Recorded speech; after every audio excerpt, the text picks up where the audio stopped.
morning calm of a St. Louis Memorial Day is shattered as firefighters respond to what they assume will be a routine blaze at a trailer storage yard. Local news cameraman Bill McCormick gets the call minutes later. I started heading down there thinking this will be a 2 or 3 minute shoot. Get it back for the cut-in 20 minutes. I'll be drinking coffee. Little do Bill and the firefighters realize how long and dangerous this day will become. A fire in a trailer is throwing out a shower of phosphorescent white sparks. They recognize immediately that this fire is fueled by magnesium, an extremely dangerous combustible metal.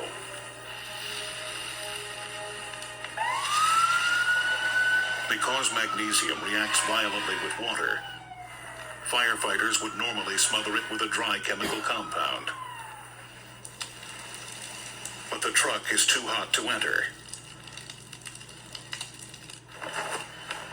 To keep the fire from spreading, firefighters have little choice but to use water. They know it's a calculated risk. When the stream hits the magnesium, the fire flares up. But even firefighters are surprised by what happens next. The explosion is caused by a chemical reaction. Magnesium breaks the water down into oxygen and hydrogen gases. The highly dangerous hydrogen ignites and detonates.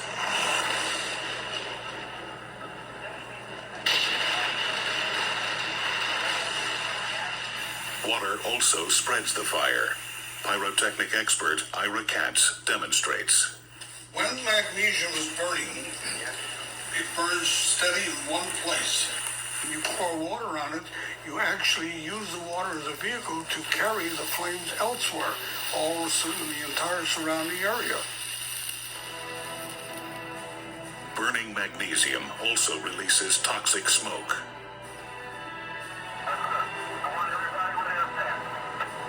Cameraman Bill McCormick now feels the first tinge of fear.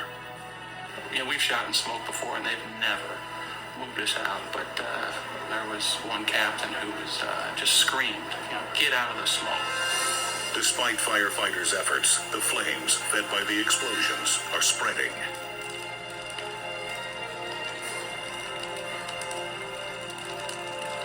Because of the potential danger, St. Louis Fire Chief Neil Spetanics arrives to oversee the operation. The fact was that there were a number of trailers, 7 or 8 trailers, and they were right up next to each other. The fire was extending to trailers on both sides. Firefighters try to keep their spray away from the magnesium, but the burning metal is so hot it melts through the trailer floor and is dropping into the pools of water below, setting off even more explosions.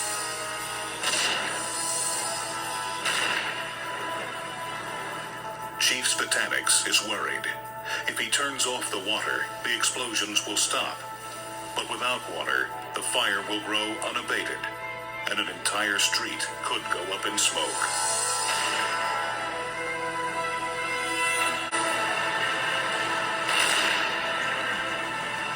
St. Louis Fire Chief Neil Spetanics has no choice but to continue using water on a growing fire, being fed by explosions of magnesium.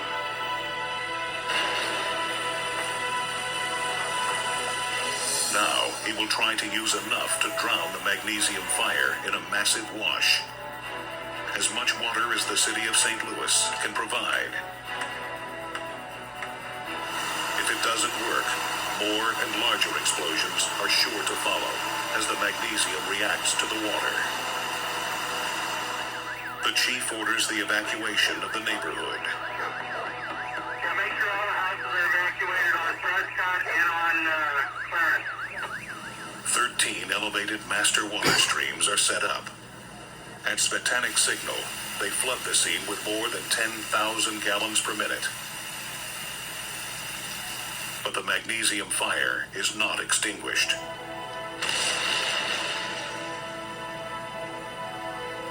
In Instead, Svetanix watches helplessly as larger and more violent explosions puncture the air.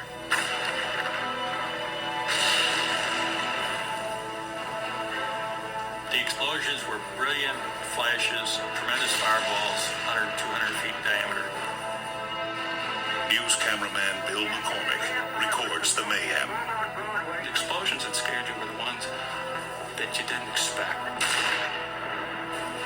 So I've been doing this 7 years, and I've done a lot of fires, cover a lot of police stories, and I have never been as scared as I was on Memorial Day.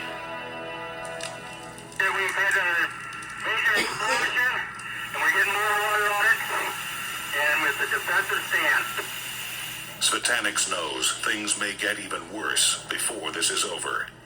Out of fear for their lives, he orders his firefighters to take cover. Move everybody back. They leave the master streams running by themselves. Moments later, It was just the largest explosion any of us had ever seen. I swear I could feel the heat, on my face, and I swear I could feel the shock, hit your body. burning debris rains down over several square blocks. Suddenly, another massive blast erupts. It is the last dying gasp of magnesium.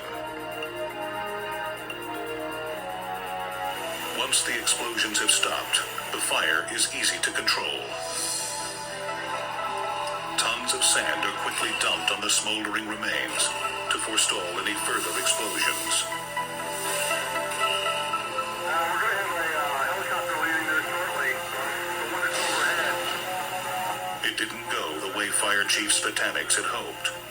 But after 7 hours and 25 explosions, he considers himself lucky.